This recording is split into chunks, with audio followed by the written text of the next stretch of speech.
Good morning students. मैं doctor Dilip Pipara, सहआचार्य अर्थशास्त्र विभाग, राजकीय महाविद्यालय नाथद्वारा। हमने अपने पिछले वीडियो में मांग की कीमत लोच क्या होती है और मांग की कीमत लोच को किस प्रकार से निकाला जाता है उसको देखा था। और दूसरे वीडियो में हमने ये भी देखा था कि मांग की आय लोच किस प्रकार से निकाली जाती है और मांग की आय लोच की कौन कौन सी श्रेणियां होती है। उसी क्रम में आज के इस वीडियो में, जो कि व्यष्टि अर्थशास्त्र से रिलेटेड वीडियो है, उसमें हम ये देखेंगे कि तिरछी लोच मांग की क्या होती है और प्रतिस्थापन लोच किसे कहा जाता है। तो जैसा कि हमने पहले मांग का नियम पढ़ा था, उसमें मांग 3 प्रकार की बताई थी। उसमें यह बताया था कि तिरछी मांग किसे कहा जाता है, जब y वस्तु की कीमत में होने वाले परिवर्तन के फलस्वरूप x वस्तु की मांगी जाने वाली मात्रा बदलती है तो उसे तिरछी मांग कहा जाता है। और उसमें हमने पूरक और प्रतिस्थापन 2 वस्तुओं की बात करी थी। सिमिलरली यहाँ तिरछी लोच की बात करेंगे तो मैंने यहाँ EX लिखा, x वस्तु की तिरछी लोच, तो हम यहाँ क्या लिखेंगे, y वस्तु की कीमत में प्रतिशत या आनुपातिक परिवर्तन। तो y वस्तु की तो कीमत लेंगे और x वस्तु की मांग लेंगे, तो x वस्तु की मांग मात्रा में प्रतिशत या आनुपातिक परिवर्तन, तो ये लेंगे तो क्या हो जाएगा, देखिए x वस्तु में प्रतिशत परिवर्तन delta x divided by x multiply by 100 और y वस्तु की कीमत में प्रतिशत या अनुपातिक परिवर्तन डेल्टा y पूर्व मांग गुणा 100। तो इसको काटेंगे तो ये हो जाएगा py upon x delta x upon delta py। तो ये हमारा हुआ EX, x की तिरछी लोच, py upon x delta x upon delta py। और अगर हमने y वस्तु के संदर्भ में लेंगे तो EY यहां लिखेंगे तो यहां हो जाएगा change in y upon y multiply by 100, change in x price of x बटे price of x multiply by 100। तो मैं EY लूंगा तो यहां आ जाएगा px upon y delta y upon delta px। ये दूसरा हो गया। ये y वस्तु की कीमत में परिवर्तन से x वस्तु की मांगी जाने वाली मात्रा में परिवर्तन को बताता है। ये x वस्तु की कीमत में परिवर्तन होने से y वस्तु की मांगी जाने वाली मात्रा में परिवर्तन को बताता है। कहने का तात्पर्य यह है कि तिरछी लोच क्या होती है, जब y वस्तु की कीमत में परिवर्तन होने से x वस्तु की मांगी जाने वाली मात्रा में परिवर्तन हो, या x वस्तु की कीमत में होने वाले परिवर्तन से y वस्तु की मांगी जाने वाली मात्रा में परिवर्तन हो, या सीधे शब्दों में यह कह सकते हैं कि जब किसी दूसरी वस्तु की कीमत में होने वाले परिवर्तन से जब प्रथम वस्तु की मांगी जाने वाली मात्रा में जो परिवर्तन होता है, तो इस प्रकार की मांग की लोच का जब माप किया जाता है तो उसे मांग की तिरछी लोच कहा जाता है। सामान्य रूप से मांग की तिरछी लोच का जो सूत्र है, इसका मॉडिफाइड सूत्र भी कभी कभी काम में लिया जाता है। तो इस मॉडिफाइड सूत्र में हम लिखेंगे EX बराबर लिखेंगे PY पहले वाली P1Y अपॉन X, यानी y वस्तु की वर्तमान कीमत, y वस्तु की पहले वाली कीमत, x वस्तु की मांगी जाने वाली वर्तमान मात्रा और पहले वाली मात्रा, multiply x minus x1 upon py minus p1y। तो ये अगर x वस्तु और y वस्तु की कीमत में बड़ा परिवर्तन होता है तो ऐसी स्थिति में हम इसको मॉडिफाइड फॉर्म में ले सकते हैं। और अगर EY के रूप में लिखेंगे तो हम लिखेंगे px plus p1x divided by y plus y1 और यहां लिखेंगे y minus y1 upon px minus p1x।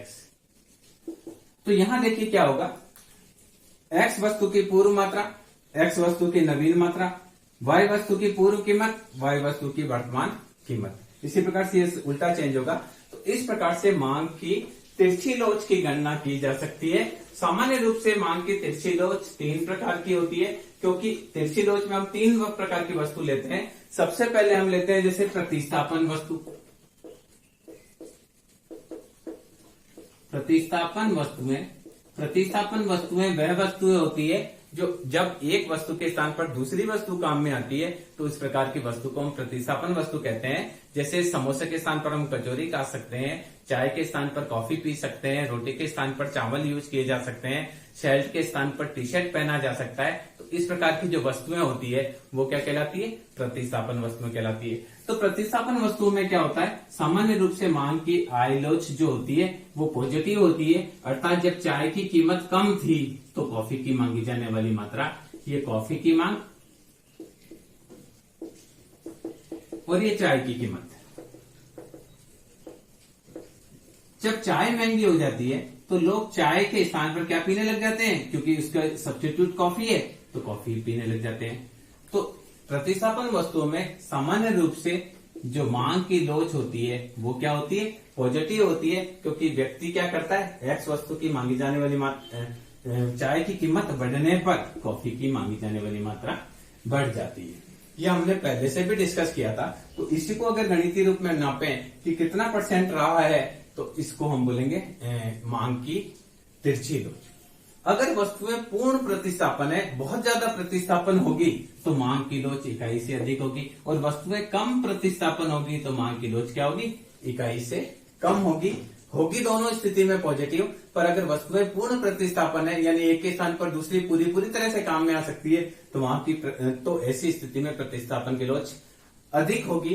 Example के लिए मान लीजिए कचौरी और समोसा पूर्ण प्रतिस्थापन है तो कचौरी की कीमत 1 रुपए भी बढ़ जाती है और समोसा का रेट वही रहता है, तो व्यक्ति कचौरी के स्थान पर क्या खरीदने लग जाएगा? समोसे की अधिक मात्रा खरीदने लग जाएगा। तो कचौरी की कीमत में बहुत ही कम परिवर्तन होने के फलस्वरूप भी समोसे की मांगी जाने वाली मात्रा बहुत ज्यादा बढ़ जाती है, तो वहां प्रतिस्थापन की लोच इकाई से अधिक आएगी। पर यदि पूर्ण रूप से प्रतिस्थापन नहीं है तो ऐसी स्थिति में मांग की लोच इकाई से कम आएगी। दूसरी जो वस्तुएं होती है वो कहलाती है पूरक वस्तु।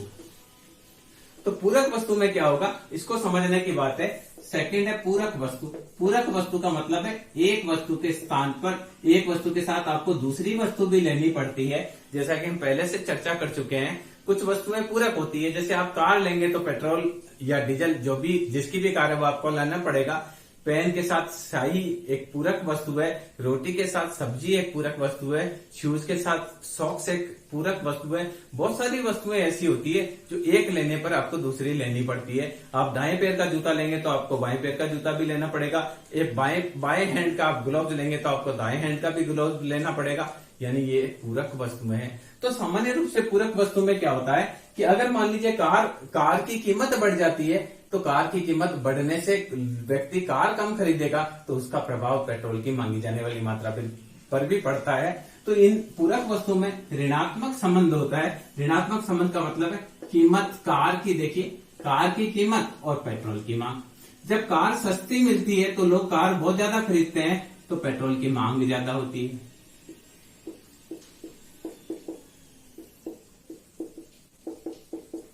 जब कार महंगी हो जाती है, कार बढ़कर P2 हो गई, तो जब कार महंगी होने से कार कम खरीदी गई तो कार कम खरीदी जाती है तो उससे पेट्रोल की मांगी जाने वाली मात्रा भी क्या हो जाती? घट जाती है। ऐसी बहुत सारी है। जब पेन महंगे हो जाएंगे तो स्याही के पेन महंगे हो जाएंगे तो स्याही के पेन लोग कम खरीदेंगे तो स्याही की मांग भी क्या हो जाएगी? कम हो जाएगी। शूज बहुत महंगे हो जाते हैं तो लोग शूज खरीदना कम करते हैं, उसकी जगह चप्पल पहनना या सैंडल पहनना चालू कर देते हैं। तो शूज की मांग की कमी होने के साथ साथ सॉक्स की मांग भी कम हो जाएगी। तो इस प्रकार जब होता है, इस प्रकार की पूरक वस्तुओं की स्थिति में मांग की जो तिरछी लोच होती है वो नेगेटिव होती है। वस्तु जितनी ज्यादा पूरक होगी तिरछी लोच उतनी ही अधिक होगी। बहुत ज्यादा पूरक होगी तो तिरछी लोच इकाई से अधिक होगी, पूरक कम होगी तो मांग की लोच इकाई से कम होगी। और इसी प्रकार से तीसरी प्रकार की वस्तुएं देखेंगे जिसको हम बोल सकते हैं सामान्य वस्तु, जिसको बोल सकते हैं सामान्य का वस्तु का मतलब है जो आपस में इनका कोई आपस में रिलेशन नहीं हो। सामान्य वस्तु यानी आपस में जिनका कोई लेना देना नहीं हो। कार की कीमत में होने वाली वृद्धि से नमक की मांगी जाने वाली मात्रा में कोई भी प्रभाव नहीं पड़ता है, क्योंकि कार की कीमत और नमक की मांग में आपस में कोई भी संबंध नहीं है। तो ऐसी स्थिति में इनकी अगर तिरछी मांग हम निकालें तो देखिए कार की कीमत P1 और कार की कीमत P2 और नमक की मांग Q1। नमक की मांग और कार की कीमत, तो इन दोनों में आपस में कोई रिलेशन नहीं है। तो मांग की तिरछी लोच क्या आएगी? यहाँ पर जीरो आएगी, क्योंकि दोनों वस्तुओं में आपस में कोई भी प्रकार का रिलेशन नहीं होता है। तो ऐसी स्थिति में इनकी तिरछी लोच क्या होने वाली है, शून्य होने वाली है। तो ये मुख्य रूप से मांग की तिरछी लोच है। तो तिरछी लोच मांग की क्या बताती है, सामान्य रूप से मांग की तिरछी लोच ये बताती है कि जब y वस्तु की कीमत में होने वाले परिवर्तन के फलस्वरूप x वस्तु की मांगी जाने वाली मात्रा में जो परिवर्तन है उसका मेजरमेंट किया जाता है, तो उसे मांग की तिरछी लोच कहते हैं। प्रतिस्थापन वस्तुओं के लिए तिरछी लोच धनात्मक होती है, अर्थात चाय की कीमत में होने वाली वृद्धि के साथ कॉफी की मांगी जाने वाली मात्रा बढ़ेगी। तो ऐसी स्थिति में प्रतिस्थापन वस्तु के लिए हम कह सकते हैं कि तिरछी लोच धनात्मक होती है। अगर हम पूरक वस्तुओं की बात करें तो तिरछी लोच, जैसा कि हमने अभी चित्र से देखा, कि ऋणात्मक होती है, अर्थात कार की कीमत में होने वाली वृद्धि के साथ पेट्रोल की मांगी जाने वाली मात्रा घटेगी। परंतु अगर हम सामान्य वस्तु की बात करें तो जब दो वस्तुओं में बिल्कुल भी आपस में कोई संबंध नहीं होता है, अगर वहां पर हम तिरछी लोच की गणना करने की कोशिश करते हैं तो वहां हमें नेगेटिव प्राप्त होता है। तो ये हमारा बात हुई कि तिरछी लोच की बात। अब हम बात करते हैं प्रतिस्थापन की लोच क्या होती है। ये भी कई बार पूछ लिया जाता है, तो हमको ये समझ में आना चाहिए कि प्रतिस्थापन क्या लोच होता है। मान लीजिए दो वस्तु की कीमतों में इस प्रकार से परिवर्तन होता है कि x वस्तु पहले से महंगी हो जाती है और y वस्तु पहले से सस्ती हो जाती है।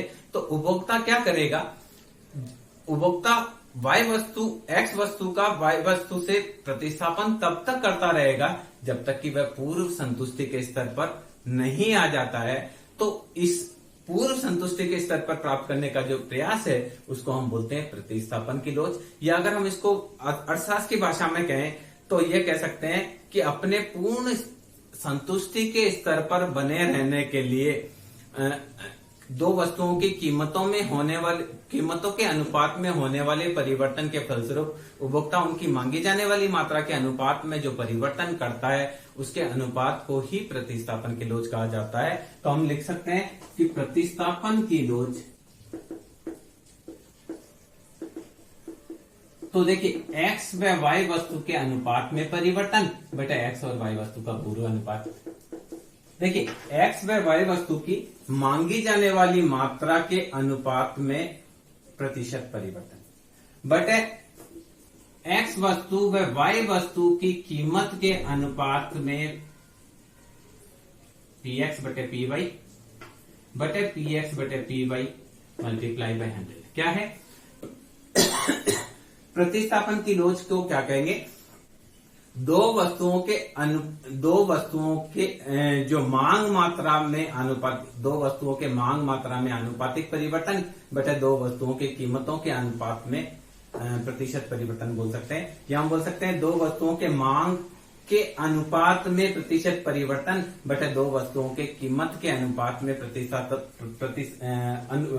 परिवर्तन। तो यहाँ देखिए x और y वस्तु का ये पहले अनुपात है, इसमें परिवर्तन बटे पूर्व अनुपात गुणा 100, x वस्तु और y वस्तु की कीमतों में ये अनुपात है। तो x और y वस्तु के कीमतों में अनुपात में प्रतिशत परिवर्तन निकालने के लिए इनमें परिवर्तन डिवाइडेड बाय 100। तो 100 से 100 को हम क्रॉस करेंगे तो यह आएगा आपका डेल्टा x बटे y गुणा px बटे py बटे चेंज इन px बटे चेंज इन py। तो यहां हम प्रतिस्थापन की लोच को लिख सकते हैं। प्रतिस्थापन की लोच x बटे y हम लिख सकते हैं। तो हम लिख सकते हैं px बटे py बटे x बटे y multiply change in x बटे y बटे चेंज इन px बटे py। ये आपका प्रतिस्थापन की लोच का फॉर्मूला होगा। दो वस्तुओं की कीमतों का अनुपात बटे दो वस्तु की मांग मात्रा का अनुपात बटे गुणा दो वस्तु की मांग मात्रा में परिवर्तन का अनुपात बटे दो वस्तुओं की कीमतों में परिवर्तन का अनुपात। अगर हम इसको दो वस्तुओं के चेंज के रूप में लिखें तो हम प्रतिस्थापन की लोच को लिख सकते हैं EXY हम लिख सकते हैं PX PY, ये नवीन है P1X1 P1 बटे PX बटे PY डिवाइडेड बाय PX बटे PY। क्या है, हमने यहाँ क्या किया है, कीमतों में परिवर्तन को, या देखिए मात्रा में परिवर्तन की बात करें तो प्रतिस्थापन की लोच को हम निकालेंगे। तो EXY मांग मात्रा में प्रतिशत परिवर्तन। तो मान लीजिए पहले अब X1 बटे Y1 है, पहले था X बटे Y। बटे एक्स बटे वाई पूर्व। क्या है? ये तो परिवर्तन। अभी एक्स वस्तु की मांग x1 है, y वस्तु की मांग y1 है। पहले एक्स वस्तु की मांग x थी और y की बटे पूर्व मांग। और अगर हम कीमत का अनुपात को देखें तो यहां लिखेंगे कि कीमत में अनुपात को लिखेंगे तो P1x बटे P1y माइनस px बटे py डिवाइडेड बाई px बटे py। तो ये प्रतिस्थापन की लोच का फॉर्मूला होगा। क्या होगा? x व y वस्तु के मांगी जाने वाली मात्रा के अनुपात में परिवर्तन बटे x व y वस्तु का पूर्व अनुपात। x व y वस्तु की कीमत में होने वाले परिवर्तन और x व y वस्तु का पूर्व कीमत का अनुपात। मान लीजिए हम ये मानते हैं कि x वस्तु है डालडा घी और y वस्तु है देसी घी। और इसको देखिए हम करके देखते हैं। मान लीजिए पहले x वस्तु जो था डालडा घी का रेट था 8 रुपए और उस समय देसी घी का रेट था 16 रुपए। और जब डालडा घी का रेट 8 रुपए था तो डालडा घी खरीदा जाता था 6 किलो और ये खरीदा जाता था 4 किलो। अब मान लीजिए डालडा घी का रेट चेंज होकर हो जाता है P-X। मान लो P-X लिख दिया इसको, हम इसको यहाँ डैश भी लिख सकते हैं, P-X और P-Y। ओके, मान लीजिए x वस्तु की रेट जो है वो अभी 8 की 8 ही रहती है और यहाँ खरीदी जाने वाली मात्रा और y वस्तु की रेट ये 24 रुपए हो जाती है। तो इसकी खरीदी जाने वाली मात्रा 3 हो जाती है और इसकी 8 हो जाती है। यानी क्या होता है? डालडा घी का रेट वही रहता है तो कंज्यूमर क्या करता है? देसी घी महंगा होने से देसी घी से पैसा निकाल कर किसमें लगा देता है? डालडा घी में लगा देता है। तो ऐसी स्थिति में हम इसको कैलकुलेट करेंगे तो किस प्रकार से होगा? हमने क्या किया? डालडा घी का रेट 8 रुपए किलो और देसी घी का रेट 16 रुपए किलो। जब 8 रुपए किलो डालडा घी है तो वह 6 किलो खरीदता है, देसी घी 16 रुपए किलो है तो 4 किलो खरीदता है। नई परिस्थिति में डालडा घी तो वही रेट रहती है और देसी घी की रेट बढ़ जाती है तो वो क्या करता है? देसी घी का कंजप्शन घटा देता है और उसी जगह 2 किलो डालडा घी का कंजप्शन क्या कर देता है? बढ़ा देता है। तो अगर हम इसको प्रतिस्थापन की दर को निकाल लें तो देखिए x1 बटे y1, ये देखिए आपका नया वाला x1 और y1, तो हम लिखेंगे 8/3 माइनस 6/4, ये 6 और ये 4 डिवाइडेड बाई 6/4। ओके, डिवाइड, ठीक है, इसको हम नीचे लिख सकते हैं। यहां लिख रहा हूं 8/3 माइनस 6/4 डिवाइडेड बाई 6/4। अब रेट का अनुपात है तो अभी रेट है 8, नहीं है 8/24, पहले थी 8/16 डिवाइडेड बाई 8/16। ओके, अब देखिए इसको हम निकालेंगे किस प्रकार से करते हैं। तो ये देखिए EXY, तो यह हुआ 8/3 माइनस 6/4 डिवाइडेड बाई 6/4 और ये हुआ 8/24 माइनस 8/16 डिवाइडेड बाई 8/16। इसको सॉल्व करना है, थोड़ा आपको नीचे नहीं दिखा हुआ अच्छे से तो मैंने दोबारा इसको लिखा है। तो अब यहाँ देखिए किस प्रकार से सॉल्व करते हैं। तो हमने यहाँ क्या किया, 12 लघुत्तम लिया तो यह आएगा 32 माइनस 18 मल्टीप्लाई 4/6 उल्टा हो गया। अब यहां हमने एलसीएम लिया 48 तो आएगा 24 माइनस 16 मल्टीप्लाई 16/8। सॉल्यूशन किया इसका तो यहां देखिए क्या हुआ, ये आपका हुआ 20, तो 14/12 मल्टीप्लाई 4/6, ये आपका हुआ 8/48 मल्टीप्लाई 16/8। ओके, तो हम क्या करेंगे, इसको काटेंगे तो आएगा 4 3 जा 12। ओके, ये 3 टाइम्स कटा, ये 7 टाइम्स कटा तो आया 7 डिवाइडेड बाई 9, ये माइनस का 8 है। तो ये देखिए 8 2 जा 16, ये आपका आया 24, ये आया 1/3। ओके, तो आया माइनस का 3/1, ये 3 टाइम्स कटा तो मांग की जो तिरछी लोच आई वही माइनस का 7/3। मांग की लोच, तिरछी लोच आप माइनस लिखे या नहीं लिखे, हर स्थिति में माइनस ही मानी जाती है। तो इस प्रकार से हमने इस वीडियो में देखा कि मांग की तिरछी लोच क्या होती है और मांग की प्रतिस्थापन लोच क्या होती है। मांग की प्रतिस्थापन लोच को हम कार्ल डगलस का उत्पादन फलन पढ़ेंगे, CES प्रोडक्शन फंक्शन पढ़ेंगे। तो आप उसको अच्छी तरह से समझ पाएंगे कि मांग की प्रतिस्थापन लोच किसे कहते हैं। या मैंने केवल एक इंट्रोडक्शन के रूप में प्रतिस्थापन लोच बताया, जिसमें यह बताया कि x व y वस्तु की मांग मात्रा में आनुपातिक परिवर्तन को x व y वस्तु की कीमत में आनुपातिक परिवर्तन से विभाजित करने पर मांग की प्रतिस्थापन की लोच प्राप्त होती है। तो मैं समझता हूं इस वीडियो के माध्यम से आपको मांग की तिरछी लोच और मांग की प्रतिस्थापन लोच के बारे में अच्छी जानकारी प्राप्त हुई होगी। Thank you.